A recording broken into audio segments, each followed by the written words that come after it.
IPL 2024 match బుధవారం జైపూర్లోని Savoy Man Singh స్టేడియంలో Rajasthan Royals versus Gujarat Titans మధ్య జరగనుంది. ఈ ఐపీఎల్లో రాజస్థాన్ రాయల్స్ ఇప్పటివరకు ఒక మ్యాచ్లోనూ ఓడిపోలేదు. సంజు శాంసన్ నాయకత్వంలోని రాజస్థాన్ రాయల్స్ ఇప్పటివరకు ఆడే 4 మ్యాచ్ల్లోనూ విజయం సాధించింది. మరోవైపు గతేడాది ఫైనలిస్ట్ గుజరాత్ టైటన్స్ ఈసారి తమ ఆటను ప్రదర్శించలేకపోతుంది. శుభ్మన్ గిల్ నాయకత్వంలోని గుజరాత్ టైటన్స్ ఇప్పటివరకు 5 మ్యాచ్లు ఆడగా 3 మాత్రమే గెలిచింది, 2 ఓడిపోయింది. గత చివరి 2 మ్యాచ్ల్లో గుజరాత్ జట్టు పరాజయాలను చవిచూసింది. ఇటువంటి పరిస్థితుల్లో గిల్ రాజస్థాన్పై హ్యాట్రిక్ పరాజయాల నుంచి తప్పించుకోవాలని చూస్తున్నాడు. రాజస్థాన్ రాయల్స్ జట్టు ఇప్పటివరకు 4 మ్యాచ్లు ఆడగా 4 మ్యాచ్ల్లో విజయం సాధించి 8 పాయింట్లతో పాయింట్ పట్టికలో మొదటి స్థానంలో ఉంది. అదే సమయంలో గుజరాత్ టైటన్స్ ఖాతాలో 5 మ్యాచ్ల్లో 6 పాయింట్లు ఉన్నాయి.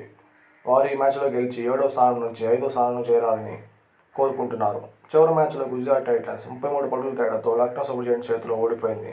ఈ మ్యాచ్లో ఆ జట్టు 164 పరుగుల లక్ష్యాన్ని కూడా ఛేదించలేకపోయింది.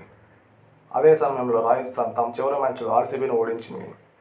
రాజస్థాన్ జట్టు బ్యాటింగ్తో పాటు బౌలింగ్లోనూ చాలా బలంగా ఉంది. ఇప్పుడు ఫామ్లో లేనిది కేవలం యశస్వి మాత్రమే.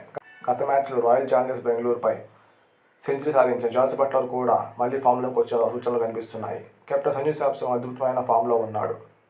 4 మ్యాచ్ల్లో 2 హాఫ్ సెంచరీలు చేశాడు. రేన్ పరాగ్ ఈ సీజన్లో అద్భుతమైన ఫామ్లో ఉన్నాడు.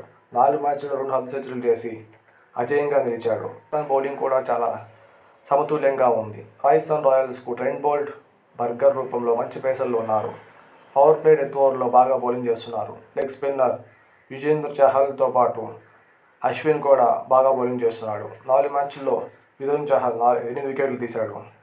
గుజరాత్ విషయానికి వస్తే ఈ సీజన్లో శుభ్మన్ గిల్ ఇప్పటివరకు తనదైన ముద్ర వేయలేకపోయాడు. పంజాబ్ కింగ్స్పై 89 పరుగుల అజేయ ఇన్నింగ్స్ తర్వాత అతను ఇప్పటివరకు పెద్ద స్కోర్ చేయలేకపోయాడు. గుజరాత్ బ్యాట్స్మెన్ కూడా పెద్దగా ఆకట్టుకోలేకపోయారు. డేవిడ్ మిల్లర్, వృద్ధిమాన్ సాహా, విజయ్ శంకర్ రాణించలేకపోవడంతో ఆ జట్టు స్వల్ప స్కోరు కూడా సాధించలేకపోతుంది. కేన్ విలియమ్సన్ బహుశా రాజస్థాన్పై తిరిగి టీంలోకి వచ్చే అవకాశం ఉంది. గుజరాత్ టైటన్స్ బౌలింగ్ బలహీనంగా ఉంది. మోహిత్ శర్మ 7 వికెట్లు తప్ప మరి ఇతర బౌలర్ కూడా ఎవరినైనా ముద్ర వేయలేకపోతున్నాడు. ఉమేష్ యాదవ్, రషీద్ ఖాన్ తన సత్తా చాటడంలో విఫలమయ్యారు. రాజస్థాన్తో జరిగే పోరులో గుజరాత్ గెలవాలంటే జట్టు మొత్తం ఏకమై సత్తా చూపాల్సి ఉంటుంది. ఐపీఎల్లో ఇప్పటి వరకు 2 జట్ల మధ్య 5 మ్యాచ్లు జరగగా అందులో గుజరాత్ టైటన్స్ 4 మ్యాచ్ల్లో విజయం సాధించగా రాజస్థాన్ రాయల్స్ 1 మ్యాచ్లో మాత్రమే విజయం సాధించింది.